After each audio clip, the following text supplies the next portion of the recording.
नमस्कार दोस्तों, आप सभी का आपके अपने YouTube चैनल जीएस दरबार में हार्दिक स्वागत है। दोस्तों, हम लोग जो है समीक्षा अधिकारी एग्ज़ाम को ध्यान में रखते हुए हिंदी के प्रैक्टिस सेट करना शुरू किया था, जिसमें लगभग हम लोग 8 प्रैक्टिस सेट के माध्यम से बहुत ही अच्छे प्रश्नों को किया है। यह जो है नवा प्रैक्टिस सेट है, तो बिना किसी देरी के शुरू करते हैं। जैसा कि आपके स्क्रीन पर पहला प्रश्न है, निम्नलिखित में से कौन सा ईर्ष्या का पर्यायवाची शब्द नहीं है। आपके जो है ऑप्शन दिए गए हैं, कुढ़न, द्वेष, डाह या उत्कंठा। तो इसका सही जवाब क्या हो जाएगा? तो ईर्ष्या का पर्यायवाची शब्द इसमें नहीं होगा, वह हो जाएगा उत्कंठा। तो ऑप्शन डी इसका दोस्तों जो है बिल्कुल सही जवाब हो जाएगा। क्यों? क्योंकि उत्कंठा किसका होता है? अगर हम बात करें उत्कंठा की, तो उत्कंठा जो है इच्छा का पर्यायवाची शब्द होता है। यह किसका पर्यायवाची शब्द है? इच्छा का। बाकी कुढ़न, द्वेष, डाह ईर्ष्या के पर्यायवाची शब्द हैं। अगला प्रश्न, निम्नलिखित में से कौन सा वस्त्र का पर्यायवाची शब्द नहीं है? देखते हैं, पट, मयूख, चीर, वसन। तो वस्त्र का पर्यायवाची शब्द नहीं हो जाएगा, वह हो जाएगा मयूख। मयूख जो है किरण का पर्यायवाची शब्द होता है, इसलिए यह जो है वस्त्र का पर्यायवाची शब्द नहीं है। आगे अगला प्रश्न है, निम्नलिखित में से कौन सा किरण का पर्यायवाची शब्द नहीं है? तुषार, अंशु, रश्मि, मरीचि। तो इसमें से पूछा गया किरण का पर्यायवाची शब्द नहीं है, वह हो जाएगा तुषार। और सभी पता है, आप लोग जो है बहुत जगह पढ़े होंगे कि भोर की बेला में तुषार, तुषार मतलब होता है ओस। तो ऑप्शन ए इसका सही जवाब है। एक दोस्तों यहाँ पे देखो, ये मरीच दिया है और एक होता है मरीचि। ये किसका होता है? मरीच तो आपने जाना है कि जो है किरण का पर्यायवाची शब्द होता है, और मरीचि किसका होता है, कमेंट बॉक्स में बताइएगा। अगला प्रश्न है दोस्तों, निम्न में से कौन सा कामदेव का पर्यायवाची शब्द है? पारिजात, मधुसूदन, अरविंद या मनमथ। कामदेव का पर्यायवाची शब्द है, वह हो जाएगा मनमथ। मनमथ दोस्तों जो है कामदेव का होता है। तो ऑप्शन इसका जो है कौन सा सही हो जाएगा? ऑप्शन डी दोस्तों इसका बिल्कुल सही जवाब है। इसके अलावा अगर हम बात करें पारिजात, तो यह जो है कल्प वृक्ष का होता है। मधुसूदन कृष्ण का होता है। अरविंद तो सभी को पता है कमल का होता है। इस तरीके से ये होंगे, और मनमथ कामदेव का होता है। अगला प्रश्न, निम्न में से आकाश का पर्यायवाची शब्द कौन सा है? व्योम, दृग, मंदाकिनी या अजिर। आकाश का पर्यायवाची शब्द हो जाएगा व्योम। व्योम दोस्तों जो है आकाश का पर्यायवाची शब्द होता है। बाकी अगर हम बात करेंगे इसमें जो दृग होता है, तो दृग की बात करेंगे तो दृग जो है आँख का होता है। मंदाकिनी आकाश गंगा का, और अजिर मतलब होता है आंगन। इसको आप नोट कर लिए, हो सकता है आपके लिए नया हो। तो क्या नोट करना है? अगर पूछा जाएगा अजिर, तो ये होगा आंगन का। किसका होगा? आंगन। ठीक है। और दृग माने होता है नयन या आँख, और मंदाकी मतलब आकाश गंगा। अगला प्रश्न है, निम्नलिखित में से कौन सा घोड़ा का पर्यायवाची शब्द है? नग, तुरंग, कृशानु, अटवी। तो इसमें से घोड़ा का पर्यायवाची शब्द हो जाएगा तुरंग। तुरंग मतलब होता है घोड़ा। इसके अलावा नग जो है वह पर्वत का होता है। कृशान, हुतभग ये सभी अग्नि के होते हैं, और अटवी मतलब जंगल होता है। इसमें से जो ना पता हो आप नोट करते चलिएगा। अगला है, निम्नलिखित में से कौन सा एक पर्यायवाची की दृष्टि से अन्य सभी से भिन्न है? महीधर, भूषण, तुंग या मेरु। तो इसमें से अन्य से भिन्न है, वह हो जाएगा भूषण। भूषण जो है अन्य से भिन्न है। ऑप्शन सी इसका बिल्कुल जो है सही जवाब है। बताइए भूषण किसका पर्यायवाची शब्द है? हाँ, भूषण मतलब होता है गहना या आभूषण। इसके अलावा जो महीधर, मेरु, तुंग हैं, ये सभी पर्वत के पर्यायवाची शब्द हैं। आगे बढ़ते हैं। अगला प्रश्न है, निम्नलिखित में से कौन सा पर्यायवाची की दृष्टि से अन्य सभी से भिन्न है? शुक, कीर, द्रुम या सुआ। तो इसका सही जवाब हो जाएगा ऑप्शन सी द्रुम। द्रुम दोस्तों किसका होता है? द्रुम, विटप, ये सभी जो है किसके? वृक्ष के पर्यायवाची शब्द होते हैं। बाकी शुक, कीर और जो है सुआ, रक्तटुंडा, ये सभी जो है किसके पर्यायवाची शब्द होते हैं? तोता के पर्यायवाची शब्द होते हैं। बहुत सही, आगे बढ़ते हैं। अगला है, निम्नलिखित में से कौन पर्यायवाची की दृष्टि से अन्य सभी से भिन्न है? समीर, केतन, मारुत या प्रभंजन। इसमें से पूछा गया अन्य तीन से भिन्न है, वह कौन सा हो जाएगा? तो इसका सही जवाब हो जाएगा केतन, ऑप्शन बी। इसके अलावा समीर, मारुत, प्रभंजन, ये सभी किसके पर्यायवाची शब्द हैं? ये सभी हवा या वायु के पर्यायवाची शब्द हैं। बाकी जो केतन है, ध्वज है, पतंगा है, ये सभी ध्वज के पर्यायवाची शब्द होते हैं, या कह सकते हो झंडा के पर्यायवाची शब्द होते हैं। किसके? झंडा। आगे बढ़ते हैं। अगला प्रश्न दिया गया है, निम्नलिखित पर्यायवाची की दृष्टि से निम्न में से कौन सा युग्म सुमेलित नहीं है? यश का कीर्त, मध्य का आसव, यमुना का रविशुत या वर्षा का पावस। तो इसका सही जवाब है यमुना का जो है रविशुत नहीं होता है। तो बताइए फिर रविशुत किसका होता है? तो रविशुत होता है दोस्तों घोड़ा का। ये रविशुत जो दिया है यह घोड़ा का पर्यायवाची शब्द होता है। बाकी जितने और दिए हैं, यश का कीर्त, मध्य का आसव, वर्षा का पावस, ये सभी सही जवाब हो जाएंगे। दोस्तों अगला प्रश्न है, सभी मिलकर स्कूल जाता है वाक्य का शुद्ध रूप होगा। सभी मिलकर स्कूल गए, सभी मिलकर साथ स्कूल जाते हैं, सभी मिलकर स्कूल जाते हैं, या सभी साथ स्कूल जाते हैं। तो इसमें सही जवाब क्या हो जाएगा? सभी मिलकर स्कूल जाते हैं। तो ऑप्शन कौन सा सही जवाब हो जाएगा? ऑप्शन सी इसका जो है सही जवाब हो जाएगा। आगे बढ़ते हैं। अगला है, निम्नलिखित में से कौन सा वाक्य सही है? श्री राम 14 वर्ष के बाद वन से वापस लौटे, या श्री राम 14 वर्ष के बाद वनवास से वापस लौटे, श्री राम 14 वर्ष बाद वन से वापस लौटे, या श्री राम 14 वर्ष के बाद वन से लौटे। तो इसमें से कौन सा सही जवाब है पूछा गया है? तो देखो, श्री राम 14 वर्ष के बाद वन से वापस लौटे, तो ऐसा नहीं है। अगला है, श्री राम 14 वर्ष के बाद वनवास से वापस लौटे, तो ऐसा भी नहीं, ये भी गलत हो जाएगा। अगला है, श्री राम 14 वर्ष बाद वन से वापस लौटे, तो ऐसा भी नहीं। फिर क्या हो जाएगा? श्री राम 14 वर्ष के बाद वन से लौटे, क्योंकि लौटोगे तो उसमें वापस नहीं आना चाहिए। इसमें देखो, इसमें भी क्या दिया था? वापस वापस वापस लौटे, इसलिए जो है यह गलत था। इसमें देखो, श्री राम 14 वर्ष के बाद वन से लौटे, इसलिए यह वाक्य बिल्कुल शुद्ध था। आगे बढ़ते हैं। अगला दोस्तों प्रश्न है, यह भी अच्छा प्रश्न है दोस्तों। पूछा गया है, जीवन और साहित्य का घोर संबंध है, वाक्य में शुद्ध रूप कौन सा है? जीवन और साहित्य में निकट संबंध है, जीवन और साहित्य का घनिष्ठ संबंध है, जीवन और साहित्य का पास का संबंध है, या जीवन और साहित्य में परस्पर संबंध है। तो इसमें से शुद्ध रूप क्या होगा? तो जीवन और साहित्य का घनिष्ठ संबंध है। तो ऑप्शन बी इसका दोस्तों बिल्कुल सही जवाब हो जाएगा। अगला प्रश्न लिखा गया है कि निम्नलिखित में से कौन सा वाक्य शुद्ध है? इसमें भी शुद्ध वाक्य का चयन करना है। उसने अपनी कमाई का अधिकांश भाग गंवा दिया है, वह अपनी कमाई का अधिकांश भाग गंवा बैठा, उसने कमाई का अधिकांश भाग गंवा डाला, या उसने अपनी कमाई का अधिकांश गंवा दिया। इसमें से शुद्ध वाक्य का चयन करना है। तो इसमें शुद्ध होगा, उसने अपने कमाई का अधिकांश गंवा दिया। ये जो है इसका शुद्ध वाक्य होगा। इसके अलावा जितने भी दिए हैं वह अशुद्ध वाक्य हो जाएंगे। आगे बढ़ा जाए। आगे बढ़ते हैं। अच्छा, इसमें हम थोड़ा और बता देते हैं। इसमें जो है ये गंवा दिया क्यों, अधिकांश गंवा दिया, आप भाग क्यों नहीं जोड़ेंगे?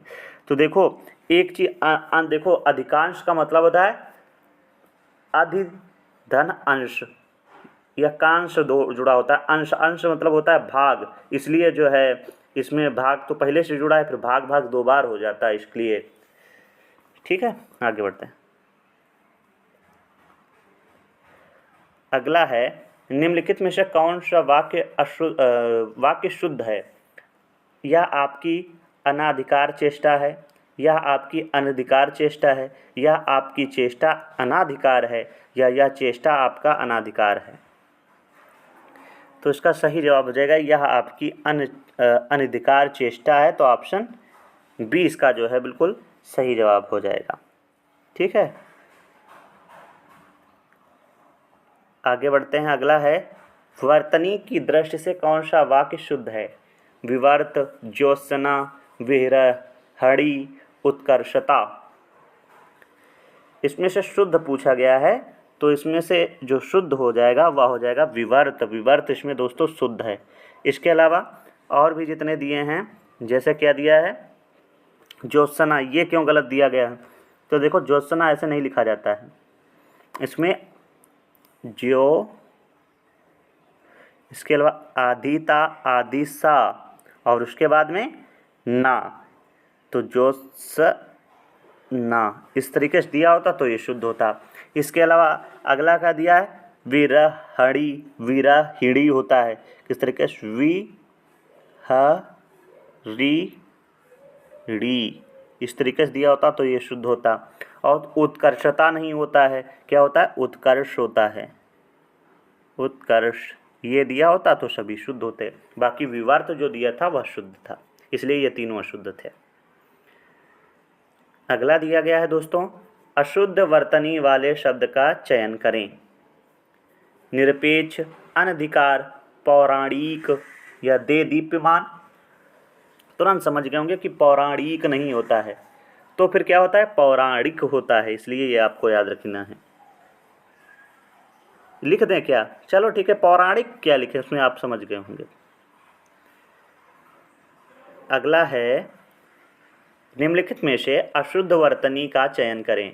स्वास्थ्य, झज्झर, बुधवार, उपलक्ष्य। इसमें से जो झज्झर दिया है यह जो है गलत हो जाएगा। तो फिर झज्झर कैसे लिखा जाएगा? तो यहाँ पे हम नीचे लिख देते झा, फिर आदि जा, फिर झर, ये झज्झर लिखा है, ये झज्झर लिखा है। आगे बढ़ते हैं।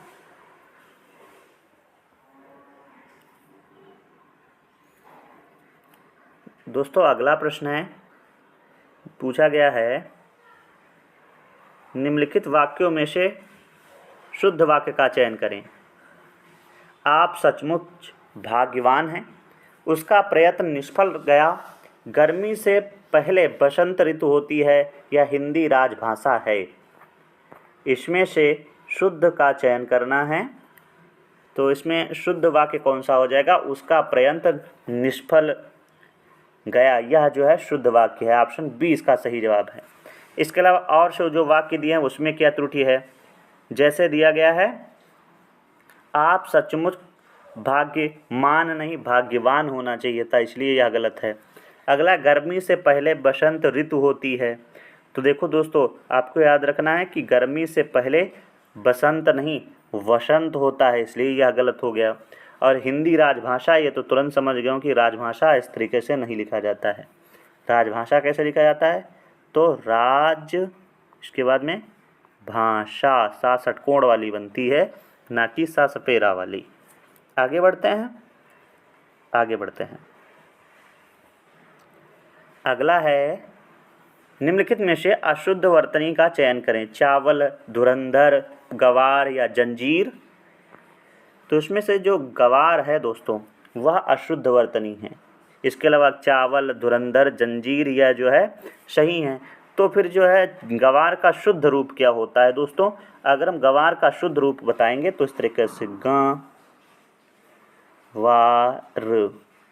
ठीक है, ये जो है गवार का शुद्ध रूप दिया गया है।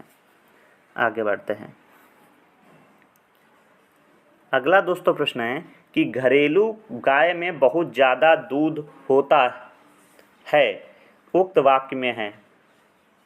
एक विशेषण, एक विशेष, दो विशेषण, दो विशेष, तीन विशेषण, दो विशेषण, तीन विशेष या तीन विशेषण, दो विशेष। देखते हैं भैया। देखो, एक तो हो गया गाय में कैसी है, घरेलू, तो एक तो ये विशेषण हो गया। इसके अलावा बहुत ज़्यादा दूध, तो ज़्यादा इसमें क्या है, एक ये विशेषण। इसके अलावा बहुत ज़्यादा, तो एक ये विशेषण। तो इस तरीके से कितने विशेषण हो गए, 3 विशेषण हो गए। देखो हमने बताया था आप सभी को कि क्या होता है कि यहाँ पे ज़्यादा तो विशेषण है लेकिन बहुत यहाँ पे प्राविशेषण है। लेकिन जब हम लोग विशेषण की गिनती करते हैं तो उसमें जो है प्राविशेषण को भी विशेषण में गिनती करते हैं। तो इसलिए इसमें कितने विशेषण हो गए, 3 विशेषण, और विशेष्य कितने, 2। इसलिए इसका जो सही जवाब हो जाएगा वह ऑप्शन डी हो जाएगा। कौन सा दोस्तों जवाब सही जवाब हो जाएगा, ऑप्शन डी। कौन सा हो जाएगा, ऑप्शन डी इसमें जो है सही हो जाएगा कि 3 विशेषण हैं और कितने जो है विशेष्य हैं, 2 विशेष्य हैं। अगला प्रश्न, 40 सेर घी में विशेषण है। देखो 40 सेर घी, इसमें विशेषण कौन सा हो जाएगा, निश्चित परिमाण बोधक या अनिश्चित परिमाण बोधक या पूर्णांक बोधक या अपूर्णांक बोधक। तो इसका सही जवाब हो जाएगा निश्चित परिमाण बोधक। कौन सा, निश्चित परिमाण बोधक होगा। क्यों, क्योंकि आपने जो आपने परिमाण बोधक पढ़ा होगा विशेषण, उसमें जाना होगा जिससे जो है नाप तौल का पता चलता है, वह परिमाण बोधक होता है। और उसमें भी 2 भागों में बांटा गया था, एक निश्चित और एक अनिश्चित। निश्चित में क्या होता है कि संख्या निश्चित दी होगी, और अनिश्चित में जैसे मान लो इसे दिया होता 40 सेर घी, तो निश्चित परिमाण बोधक हो गया। और कुछ शेर घी या कुछ घी, तो वो जो है निश्चित नहीं अनिश्चित प्रमाण बोधक होता। यहाँ पे 40 शेर दिया है तो उसका मतलब ये निश्चित हो गया। अगला है, निम्न में से कौन सा विशेषण शब्द है, सिद्धि, आकर्षण, अध्ययन या मानव। तो इसका सही जवाब है, इसमें से जो विशेषण है वह हो जाएगा मानव। मानव जो है दोस्तों यह जो है विशेषण है। इसके अलावा जो जैसे पहले के दिया है सिद्धि, तो सिद्धि का विशेषण शब्द क्या होता है, सिद्ध होता है, सिद्ध। इसके अलावा जैसे आकर्षण दिया है, इसका विशेषण क्या होता है, इसका विशेषण होता है आकृष्ट, आकृष्ट। इसके अलावा अध्ययन, तो अध्ययन का होता है अधीत, अधीत विशेषण होता है। अध्ययन जो है विशेष्य है। आगे बढ़ते हैं।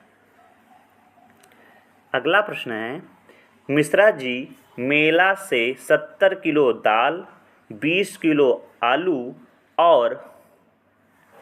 और 10 किलो प्याज लेकर आइए। उक्त वाक्य में कितने विशेषण हैं बताइए। काउंट करते हैं, देखते हैं भैया कितने जो है इसमें विशेषण हैं। देखो मिश्रा जी मेला से 70 किलो, तो एक तो जो है यह विशेषण हो गया। अगला 20 किलो और 10 किलो, तो इस तरीके से कितने विशेषण दोस्तों हो गए, इस तरीके से 3 विशेषण हो गए। ऑप्शन बी इसका जो है सही जवाब हो जाएगा। देखो कौन सा, मिश्रा जी मेला से 70 किलो, तो 70 इसमें जो है 70 किलो यह विशेषण है। इस तरीके से 20 किलो ये भी विशेषण और 10 किलो, इस तरीके से 3 विशेषण हो जाएंगे। अगला है सुमेलित नहीं है, विशेष और विशेषण। पंजाबी का पंजाब, सुंदरता का सुंदर, क्रय का क्रीत या स्वर्ण का स्वर्णिम। तो इसमें से सुमेलित नहीं है विशेष विशेषण की दृष्टि से, तो पंजाबी का पंजाब या सुमेलित नहीं है। तो ऑप्शन ए इसका जो है बिल्कुल सही जवाब है। तो फिर क्या जवाब होगा, तो दोस्तों देखो जो पंजाबी है या गुणवाचक विशेषण है, जो ये यहाँ पे पंजाबी दिया है ये गुणवाचक है, और इसलिए जो है यह जो है गलत हो जाएगा। दोस्तों अगला प्रश्न है, निम्नलिखित में से कौन सा शब्द विशेषण है, सफल, प्रेमी, भलाई या अधर्म। तो इसमें से विशेषण पूछा गया है, तो प्रेमी जो है या क्या हो जाएगा, प्रेमी विशेषण शब्द है। ऑप्शन बी इसका जो है बिल्कुल सही जवाब है। और बाकी अगर पूछा जाएगा प्रेमी किसका विशेषण है, तो प्रेम का विशेषण प्रेमी होता है।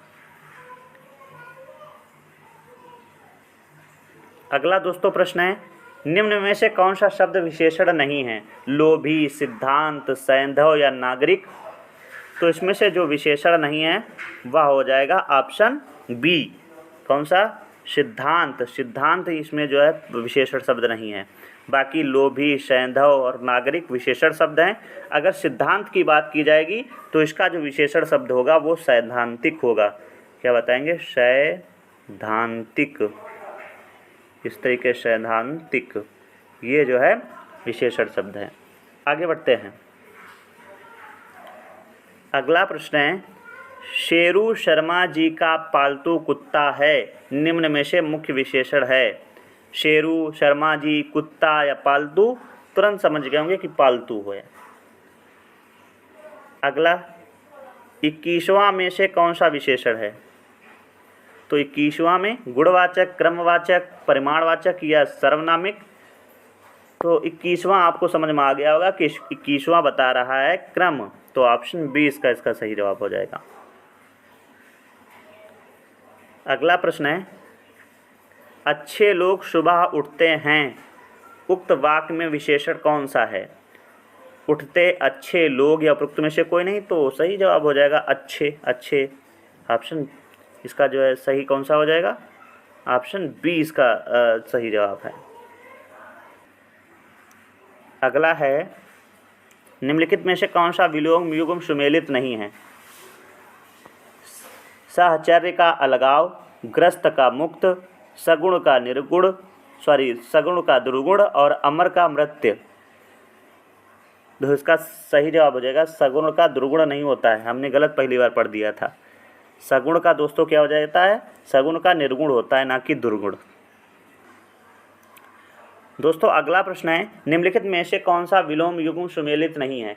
आदृत का तिरस्कृत, उद्धत का विनीत, उपमेय का अनुपादेय या रिद्धि का विपन्न। तो इसका सही जवाब हो जाएगा उपमेय का उपमान होता है, ना कि अनुपादेय। अगला, निम्नलिखित में से कौन सा विलोम युग्म सुमेलित नहीं है? उर्वर का ऊसर, ईशान का नैऋत्य, उन्मूलन का रोपण, यथार्थ का आर्जव। तो इसमें से सुमेलित नहीं है, वह है यथार्थ का आर्जव। यह जो है सुमेलित नहीं है। तो फिर क्या होगा? तो यथार्थ का दोस्तों आर्जव नहीं होता है, कल्पित बोल सकते हैं। कल्पित, यथार्थ का कल्पित होता है या आदर्श भी कह सकते हैं। ये दो दिए होते तो सही था। अगला, निम्नलिखित में से कौन सा विलोम युग्म सुमेलित नहीं है? कृपण का उदार, गृहस्थ का ब्रह्मचर्य, गुणाट्य का गुणहीन या उद्भव का अनुदात्त। तो यही जो है इसका सही जवाब हो जाएगा। उद्भव का उदात्त नहीं होता है, अनुदात्त नहीं होता है। तो फिर क्या होता है? उद्भव का अवसान होता है दोस्तों, अवसान। इसलिए यह जो है गलत हो जाएगा।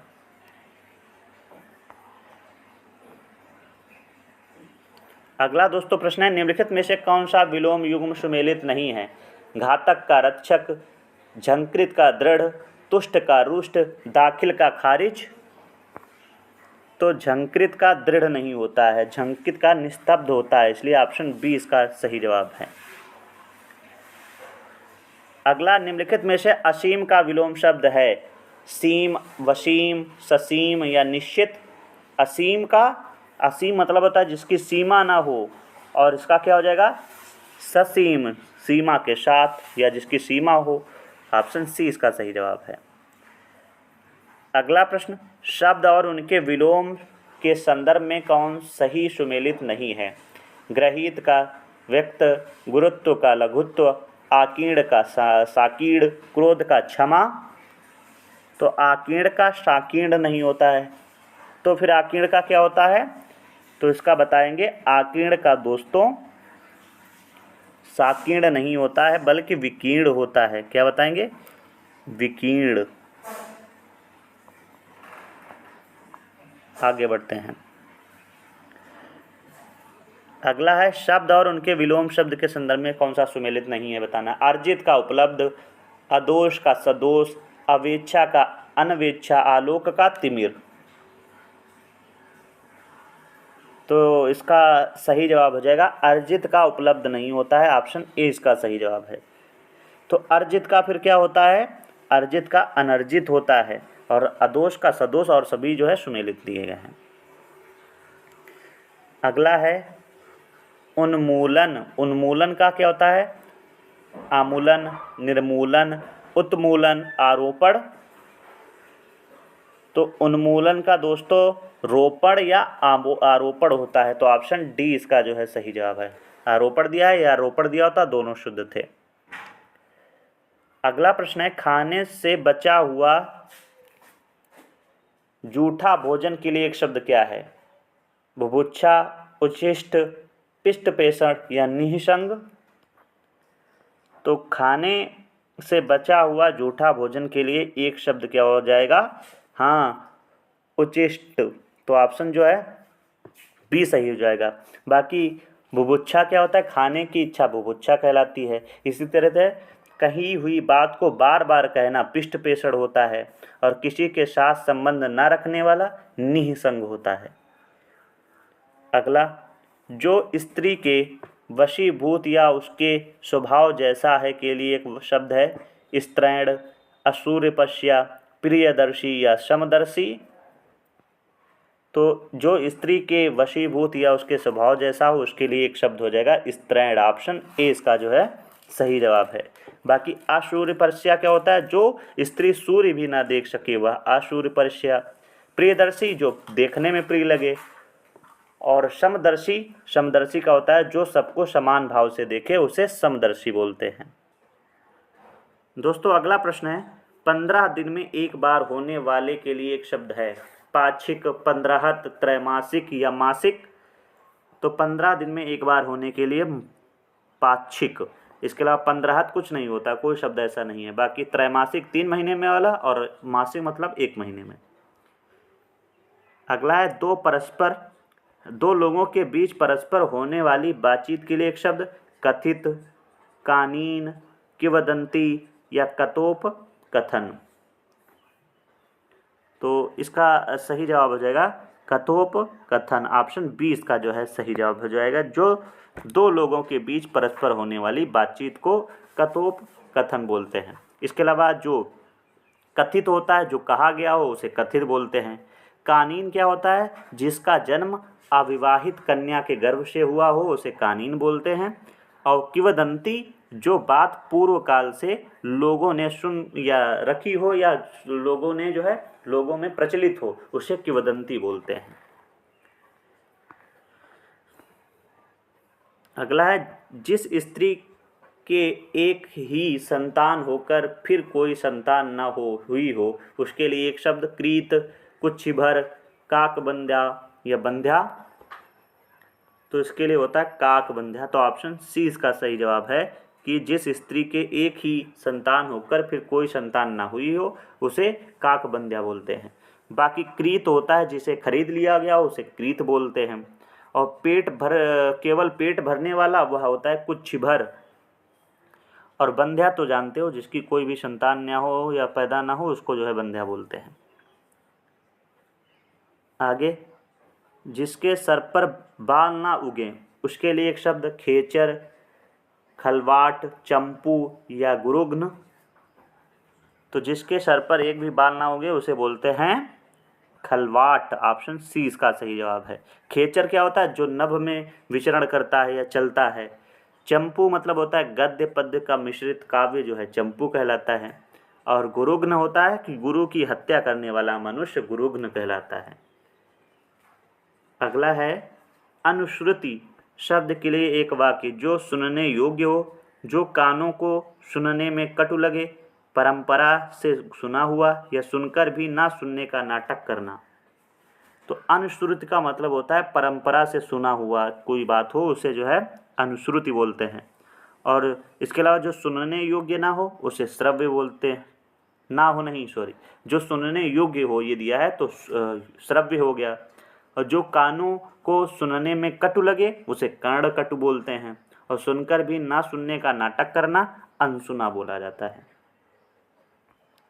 अगला है, नित्य दीन दुखियों को भोजन देने की व्यवस्था, सीधे मैं इसको जवाब बता देता हूँ, सदाव्रत बोला जाता है। ऑप्शन बी इसका जो है सही जवाब है। स्वेदज क्या होता है? पसीने से उत्पन्न होने वाला स्वेदज बोला जाता है।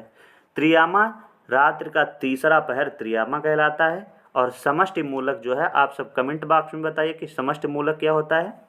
यह हम ही बता देते हैं कि संपूर्ण समाज से संबंधित समष्टि मूलक कहलाता है। अगला है वह काव्य जिसका अभिनय किया जाए के लिए एक शब्द है। वर्धमान, मध्यप, रूपक या यथाशक्ति। तो वह काव्य जिसका अभिनय किया जाए उसे रूपक बोला जाता है। तो ऑप्शन सी इसका जो है सही जवाब है। वर्धमान मतलब होता है जो बढ़ रहा हो उसे वर्धमान बोलते हैं। मद्यप का मतलब होता है जो शराब का आदी हो उसे मद्यप बोलते हैं। और यथाशक्ति का तो सभी लोग मतलब समझते हैं अपनी शक्ति भर, वही होता है यथाशक्ति। अगला है प्रश्न, रिक्त शब्द के लिए वाक्य है। कुछ लाभ पाने की चाह, युद्ध करने की प्रबल इच्छा, जीवन का खालीपन या उत्तराधिकार से मिली जायदाद। तो रिक्त का मतलब होता है उत्तराधिकार से मिली जायदाद को रिक्त बोलते हैं। तो ऑप्शन डी इसका सही जवाब है। बाकी देखो, जो कुछ लाभ पाने की चाह रखता है उसे बोलते हैं लिप्सा, और युद्ध करने की प्रबल इच्छा युयुत्सा कहलाती है। अगला है, निम्नलिखित में से तद्भव शब्द कौन सा है। अक्षर, आंसू, गोस्वामी या यमुना। तो इसमें से तद्भव दोस्तों पूछा गया है, वह हो जाएगा आंसू। आंसू जो है क्या है, तद्भव शब्द है। तो इसका जो तत्सम शब्द क्या हो जाएगा, वह अश्रु हो जाएगा। अगला प्रश्न, निम्नलिखित शब्दों में से कौन सा तद्भव शब्द है। बच्चा, काश शब्द या रोम। इसमें जो है बच्चा शब्द जो है यह जो है तद्भव शब्द है। तो बच्चा का तत्सम शब्द क्या हो जाएगा, तो बच्चा का तत्सम शब्द होता है वत्स। अगला प्रश्न है, निम्नलिखित में से गलत युग्म पहचानिए। करौंदा का करमर्द, खिचड़ी का कृसर, गठना का ग्रंथन या चमगादड़ का चत्वर। तो इसमें से जो गलत युग्म है वह है चमगादड़ का चत्वर नहीं होता है। ऑप्शन डी इसका जो है सही जवाब है। तो चमगादड़ का जो सही तत्सम शब्द होता है वह चत्वर ना होके चर्म चटक होता है। चर्म चटक दिया होता तो यह शुद्ध होता। चत्वर जो है यह चबूतरा का होता है। अगला प्रश्न है, तद्भव से तत्सम बने सही युग्म पहचानिए हैं। पुरुषार्थ का पुरुषार्थ, भतीजा का भ्रातज्य, खटिया का खटवा या सरजोना का सज्जापन। इसमें से शुद्ध कौन सा है, तो इसमें से ऑप्शन ए पुरुषार्थ का पुरुषार्थ यह जो है शुद्ध है। इसके अलावा जो भतीजा दिया है तो भतीजा का क्या होता है, भ्रातज्य होता है। इस तरीके से भ्रातज्य नहीं, फिर किस तरीके लिखा जाएगा, भ्रा और फिर त्रिज्य, इस तरीके से ये शुद्ध होता है। इसके अलावा जो खटिया दिया है, इस तरह खटिया नहीं होता, क्या तो फिर क्या होता है, खाट, क्या बोला जाएगा, खाट का खट्टवा होता है। और अगला दिया है सरजोना, सरजोना नहीं, क्या होता होना चाहिए था, सजाना, सजाना का होता है सज्जापन। आगे, निम्नलिखित शब्दों में तद्भव शब्द की पहचान करना है। आशीष, कार्य, केस या अग्नि। तो इसमें से तद्भव शब्द हो जाएगा वह केस। केश जो है तद्भव शब्द है। तो इसका फिर तत्सम शब्द क्या हो जाएगा, इसका तत्सम शब्द होगा केश, इस तरीके से। अगला, गलत युग्म को पहचानिए। फिटकरी का स्फटिक, पल्ला का पल्लव, नींबू का नींब, तलवार का तखारी। तो इसमें से जो गलत युग्म है वह कौन सा हो जाएगा, नींबू। नींबू का निम्ब नहीं होता है, तो फिर नींबू का क्या होता है, नींबू का होता है निम्बुक, नींबू का निम्बुक। बाकी फिटकरी का स्फटिक, पल्ला का पल्लव और तलवार का तखारी। अगला है, निम्नलिखित में से तत्सम शब्द नहीं है। स्फूर्ति, तड़ाग, त्योहार या दीपावली। तो इसमें से तत्सम शब्द नहीं है, वह हो जाएगा हाँ त्योहार। त्योहार जो है तत्सम शब्द नहीं है, तो फिर क्या त्योहार हुआ, तद्भव हुआ। तो फिर इसका तत्सम क्या होगा, इसका तिथिवार। तिथिवार, तिथिवार जो है शुद्ध होता है, यह जो है तत्सम है। अगला प्रश्न है, निम्नलिखित में से तद्भव तत्सम का कौन सा युग्म सही है। चौथा का चतुर्थ, इतना का ईयत, 68 का अष्टजिष्ट या 31 का इकत्रिंशत। तो इसमें सही जवाब क्या हो जाएगा, चौथा का चतुर्थ होता है। इसके अलावा इतना का ईयत नहीं होता है, तो इतना का क्या होता है, ईयत होता है, तो उसमें बड़ी ई की मात्रा नहीं लगेगी, क्या होगा, ईयत। 68 का अष्टजिष्ट नहीं होता है, अष्टाजिष्ट होता है, अष्टाजष्टी। और अगला क्या दिया, 31 का इकत्रिंशत नहीं होता, एकत्रिंशत होता है, एकत्रिंशत, इस तरीके से। अगला प्रश्न, निम्नलिखित में से तद्भव तत्सम में कौन सा युग्म सही है। चिड़िया का चटकर, पुराना का पुराण, पनही का पाहन या मौसी का मातृजा। इसमें से सही जो दिया गया है वह पुराना का पुराण होता है, ऑप्शन बी इसका सही जवाब है। इसके अलावा अगर हम बात करें, चिड़िया का चटर्क नहीं होता, चटक होता है। पनही का पाहन नहीं होता, पनही मतलब पाहन, पनही मतलब उसका अगर पर्यायवाची शब्द बताएंगे तो क्या होता है, जूता का पनही होता है, उपाहन होता है। और मौसी का मातृजा नहीं होता है, मातृशोषा होता है। और दोस्तों आज का अंतिम प्रश्न है, दिया गया है निम्नलिखित शब्दों में से तद्भव शब्द कौन सा है। विसरना, गुंठन, कटाह या रिक्त। तो इसका सही जवाब हो जाए तद्भव, इसमें से शब्द है वह है विसरना, ऑप्शन ए इसका जो है सही जवाब है। अगर पूछा जाएगा विसरना किसका तत्सम शब्द है, सॉरी तद्भव शब्द है, तो विस्मृति। तो दोस्तों इस तरीके से ये हम लोगों ने प्रैक्टिस सेट कर लिया है। आप सभी को यह वीडियो कैसा लगा है कमेंट बॉक्स में ज़रूर बताइएगा। धन्यवाद।